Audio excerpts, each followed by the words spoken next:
Today I'll talk about such three surahs. Together, these three surahs are called three kul.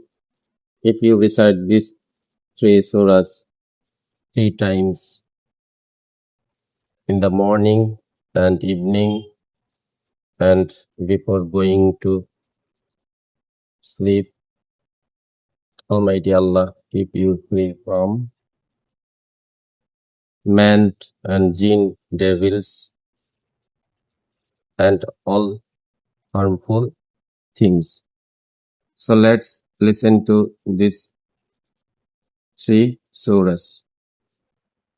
بسم الله الرحمن الرحيم قل هو الله أحد الله الصمد لم يلد ولم يولد لم يكن له كفوا أحد بسم الله الرحمن الرحيم قل أعوذ برب الفلق من شر ما خلق ومن شر غاسق إذا وقب ومن شر النفاثات في العقد ومن شر حاسد إذا حسد بسم الله الرحمن الرحيم قل أعوذ برب الناس ملك الناس إله الناس من شر الوسواس الخناس الذي يوسوس في صدور الناس من الجنة والناس